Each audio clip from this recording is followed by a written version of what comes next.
Presentation deals with the relationship between sustainability and the built environment, looking at issues that are to do with the vernacular architecture and the existing buildings, as well as the future of sustainable development. I'm Dr. Brian Edwards. I'm Emeritus Professor of Architecture at Edinburgh College of Art, Edinburgh University, and the author of the Rough Guide to Sustainability that this talk is based upon. In terms of the agenda for sustainable development, there are 3 E's within sustainability. Related to that, we need to think about the economic, environmental, social, and energy interactions. Those interactions are crucial to design of the built environment. And we need to look at the lessons that can be drawn from existing buildings, particularly from vernacular architecture. The 3 E's of sustainability are energy scarcity and global warming. That's often the dominant E, but also we need to think about ecological stress, the loss of biodiversity and the crisis we're seeing globally in nature. And we need to think about environmental neglect and waste, including the important area of water. Water is more important than energy for much of the world.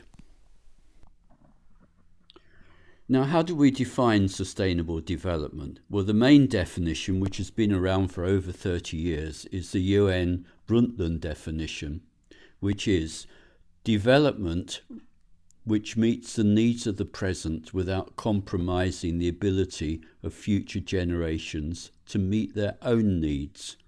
2 key words within this definition of sustainable development. First of all, the word development.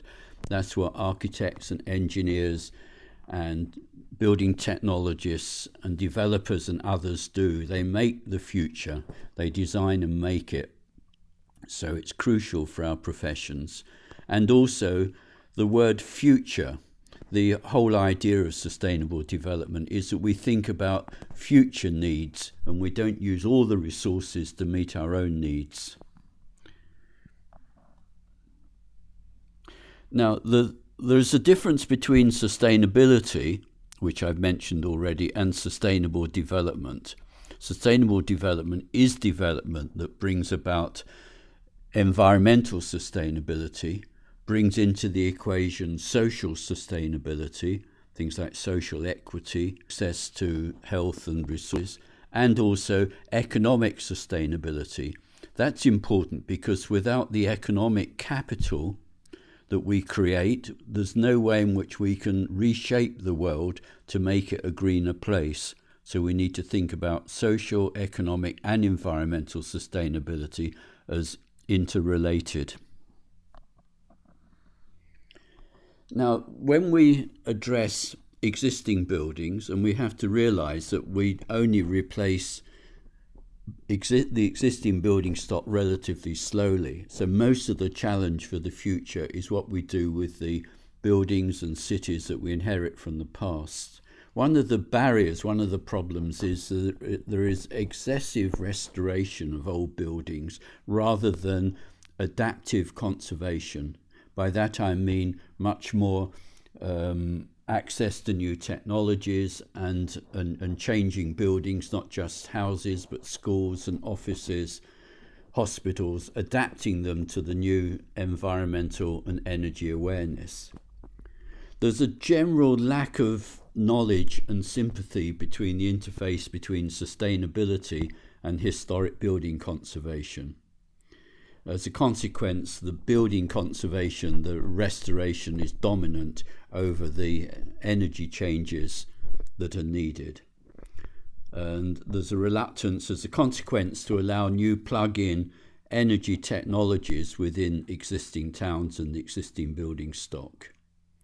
And in terms of historic buildings and conservation areas, there tends to be the dominance of historians over conservation architects. It's the historians that select the buildings for listing and often make the conservation areas, and they control what happens within them. And the final barrier to sustainable restoration is the lack of appreciation and neglect of vernacular architecture, the everyday architecture from the past, in favour of architectural monuments. The goals of sustainability within the existing environment are to try and use renewable and recyclable materials and to design so that building materials can be reused, components of buildings can be reused.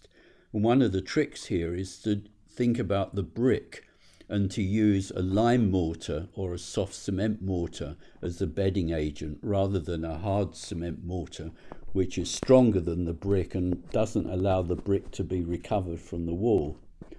And of course, the Romans used the soft mortar, and many of the buildings in the UK, medieval buildings, are based upon reused Roman bricks. We need to think about reducing the embodied energy in the building materials, i.e. the amount of energy it takes to make a brick or to make a sheet of glass. And we need to think in terms of the heavy materials, because much of the embodied energy is transport related. The heavy materials should be locally sourced, and the lightweight materials can be sourced from further afield, possibly globally. We need also, in terms of the goal of sustainability, is to think about how do we reduce the energy consumption of the finished building? How do we get all buildings to passive house standard? How do we get a better relationship between the embodied energy, the energy needed to make the building, and then the energy needed to use the building?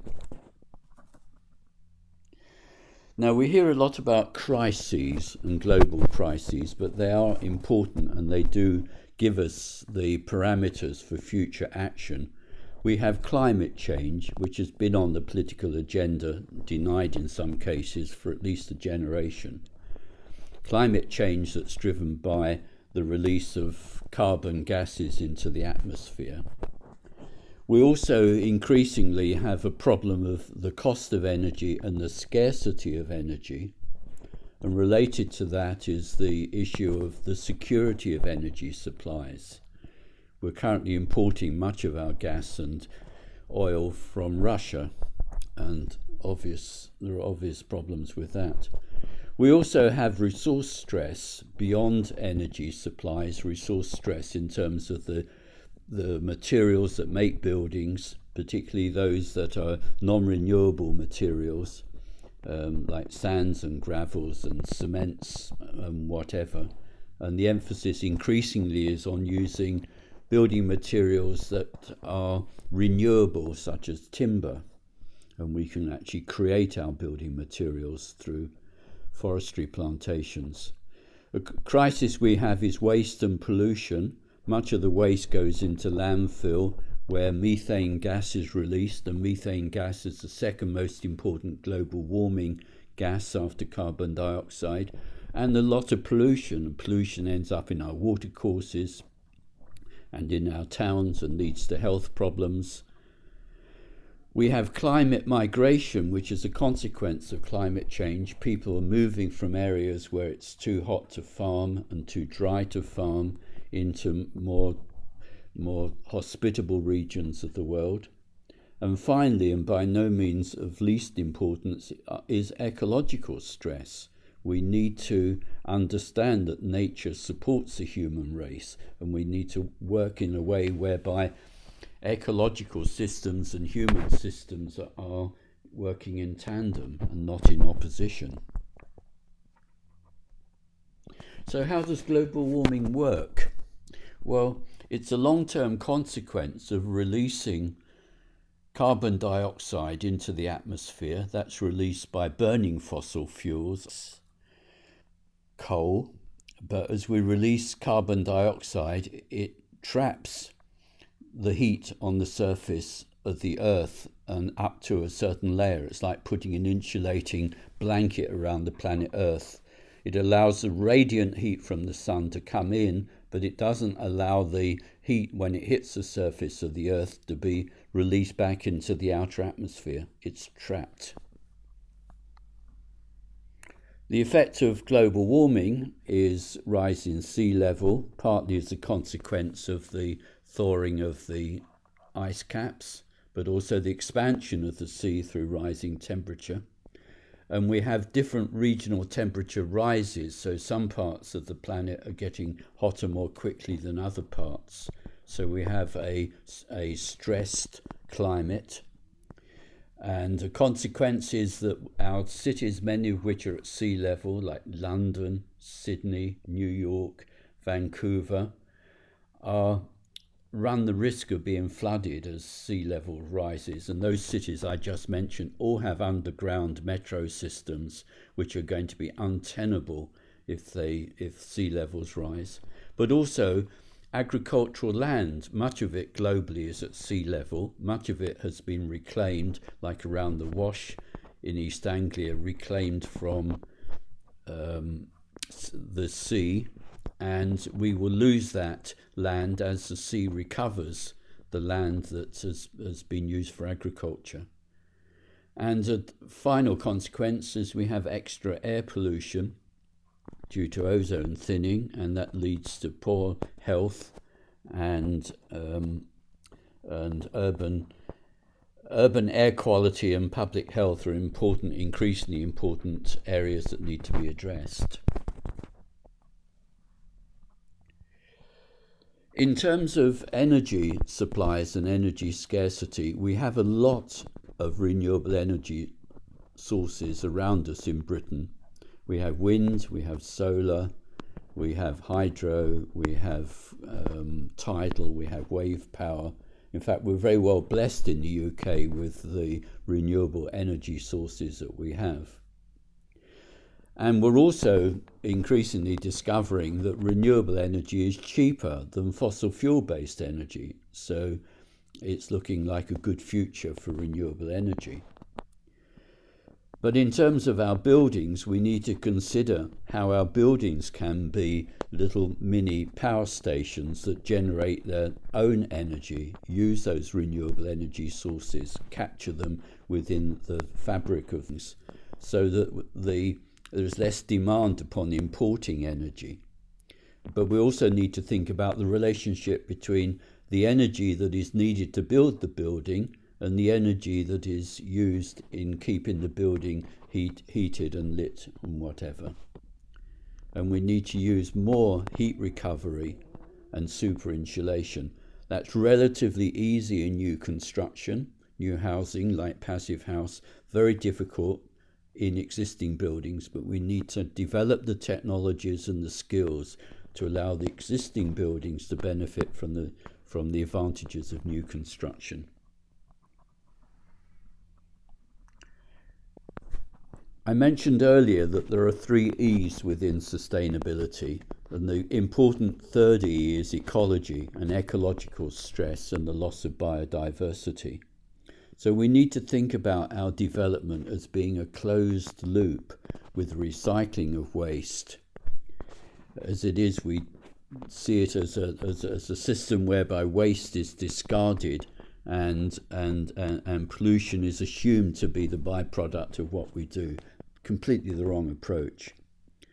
We need to use the development process to create natural habitats, either on the roof of buildings or the walls of buildings or the land around buildings, and we need to think about having our buildings which can be inhabited by other creatures like bats, like swifts. A whole range of benign creatures could be encouraged to occupy our buildings in a kind of benign fashion. And we need to link design systems much more to ecological systems. Now, you might say, looking at much of modernist development and architecture, that it was the use of the maximum of resources and materials to create with the minimum of recycling, to create the minimum of beauty and diversity. That's what we do, the humans. But ecology in nature uses the minimum of resources to create the maximum of beauty and diversity with the maximum of recycling. Think of a coral reef or a rainforest. It's quite the opposite to what our cities are doing, and we need to link those two things together. Environmental neglect, the second E in my 3 E's, we need to avoid pollution through design. That's pollution on the construction site and the pollution as a consequence of the way we design buildings. We need to think designing for durability, so the building lives for a long time, hundreds of years, not just tens of years. We need to think about buildings which are flexible and can accommodate changes in lifestyle and changes in use and changes in energy supplies, changes in the climate. And we need to think about how buildings can be designed and built so they can be dismantled and recycled. So we need to think much more about recycling at the design stage. As a consequence of all that, we will have much better resource conservation. And we need to restore land and buildings as part of the development process, not buildings down and replace them, but restore them and restore nature as the natural step in the development process. Embodied energy is an important consideration because as buildings become more efficient in use, the embodied energy gets to be a bigger and bigger proportion of the total energy consumption of a building. So we need to think about using buildings that can be, as I said already, building materials that can be recycled and reused in different contexts. And we need to think about building materials which are locally sourced and use local labour so they can support the local economy and take heavy vehicles off the roads. It's important to think about the life cycle of a building and how it relates to the sustainability of the built environment, both in terms of design decisions and decisions in use and decisions in after use. Those 3 key stages: before the building, when the building is there, and then when the building is to be taken apart and removed. Now, in terms of energy, it is so important for the construction industry and for the construction professionals, because between 40 and 50% of energy use goes into heating, lighting, cooling, and constructing buildings. That's pretty well a global percentage. Whilst we in the north and in Europe put more energy into heating, in much of southern Europe and Asia and Africa, most of the energy use is in cooling. So the ways in which we design and construct buildings need to address these 2 extremes: the need to heat efficiently and to cool efficiently and to cool naturally. Embodied energy typically represents about 15% of the total energy use of a building over its lifetime. That's certainly true of modernist buildings. But the longer the building survives, the lower the embodied energy proportion is. So with a historic building, a building that's 100 or 200 years old or older, the embodied energy is only 1 or 2% of the total energy use. So the trick here is to design buildings so they have a long life, a loose fit, a low energy. That mantra has been around since 1970, and we still haven't really fully adopted it within the design industry. 25% or thereabouts of energy use is used in transport. That's transport for people and transport for goods. So the relationship between building design and urban design and town planning is really a critical relationship. We need to put much more emphasis on public transport use, on development that follows corridors served by metro systems, more emphasis on cycling and walking. Walking is a zero carbon form of transport, but never adopted as a serious form of transport in town planning, in local plans, or in government policy.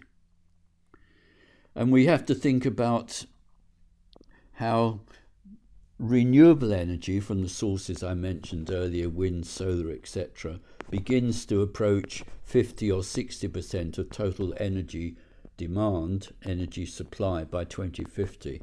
Only 25 years away, and it's currently at 12 or 15% of energy use. So that's a big challenge. Sustainable construction, that's a form of construction that follows the principles I've outlined and creates a healthy and sustainable future. It's using resource-efficient and ecological principles to inform the decisions that are made.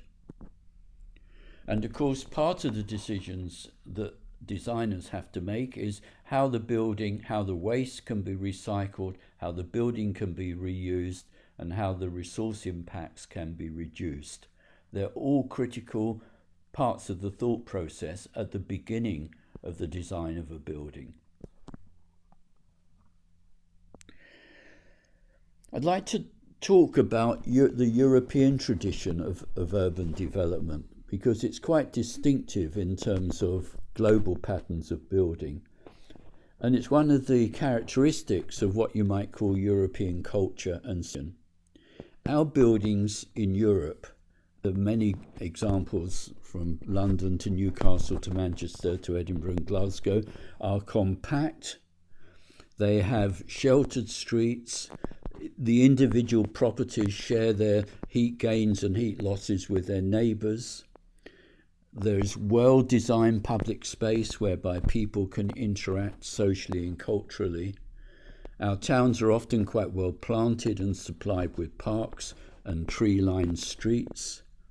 And most of the movement, certainly in historic towns, is on foot and can be achieved by bicycle or electric vehicles. Now, this tradition of urbanism is poorly understood and is not being followed in new development. So much what I see around Edinburgh is suburban, low density, high car use, energy inefficient urban development. It's on the USA pattern. It's not the European pattern at all. Then we think about different building traditions within sustainable development. Historic buildings are craft made, use local materials. They have often used local energy supplies. In the old days, this was wood and then coal. Historic buildings tend to have small windows and steep roofs, and much of the accommodation is actually built within the roof, whereby the heat rising through the building can be exploited with sleeping rooms in the roof. By way of contrast, modernist buildings have industrialized construction using global resources and global transport systems to bring them from places like China into the UK. They use global energy supplies like gas and oil from Russia. They have large windows and flat roofs, quite the opposite to climatic design that we see in the vernacular and historic buildings. So we need to look critically and begin to learn from our vernacular architecture and appreciate it, not just in terms of city building and the buildings in towns, but things like farm buildings, which are often built so that they have a south-facing courtyard sheltered for people and animals. So vernacular architecture is something to begin to understand and learn from. And it's the ability, as I've said already, to meet local needs using local materials and local energy supplies and reflecting local cultures and local crafts. And we need to count on the knowledge of these traditions and bring them up to date and apply them in a kind of hybrid fashion with the new energy efficient technologies and energy efficient design approaches that we have today. When we think about architecture and architectural design, we have to remember that it is the most public of all the arts. We can't avoid cities and buildings. That's where we spend most of our life. At least 80% of our life is spent sleeping, working, eating, entertaining within buildings and within towns. And the current drift is from the countryside into towns globally. So over half of the human population now live in towns and conurbations.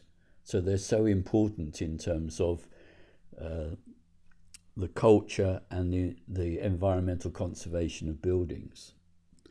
As I mentioned, architecture is a cultural art, and sustainability deals with both the culture of design as well as the science and technology of design. And design is how we imagine and shape the future. Remember, the definition of sustainable development had the two key words, development and futures. Design is that route into a greener future. And technology allows us to make a better future, a future with less adverse environmental impacts. So sustainability changes both the design culture that engineers and architects employ and the technologies that they use to bring about a more sustainable practice of construction. So you might ask, why don't we have more change in terms of sustainable development?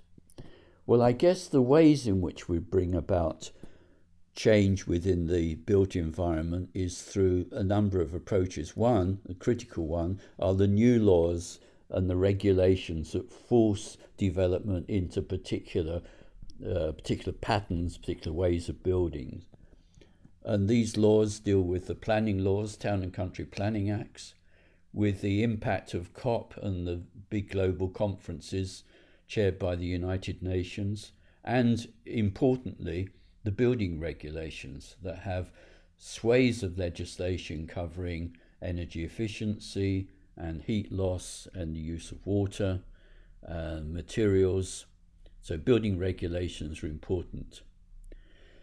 Then we bring about change through approaches, and many of our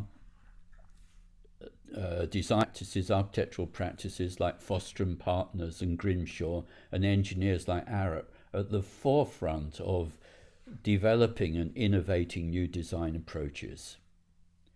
We of course have new technologies, and at the moment we're on a cusp of change in terms of technologies around air source heat pumps and other forms of plug-in renewable energy technologies.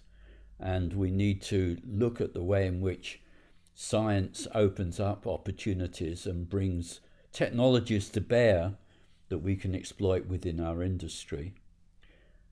Social and community action can bring about change, particularly if development and questions of health and equity are brought together. And finally, we bring about change through education and research. Education prepares students for a different and greener future. We need to exploit the power of education and underpin it by good research that questions the effectiveness of current technologies and current approaches and introduces new, better ways in which we can build and design our buildings. So in terms of conclusion, we need a better balance in education between all the new technologies and new approaches and learning from the past.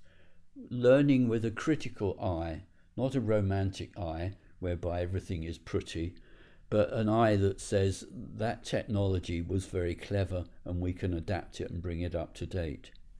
We need to make sure that our approach to social sustainability, it also informs what we do in terms of building sustainability. Social change is an important element in terms of how we bring about a smarter future. And as I said earlier, vernacular buildings have much to teach us if we look at them in a more informed fashion. I mentioned earlier that I was the RIBA Sustainability Advisor early on, and I was asked to write the Rough Guide to Sustainability to encourage students to think about many of the things that I've been addressing here. And if you want to follow up my ideas, the 4th edition of the Rough Guide to Sustainability, published by RIBA, publications is a very good source of information for you. Thank you.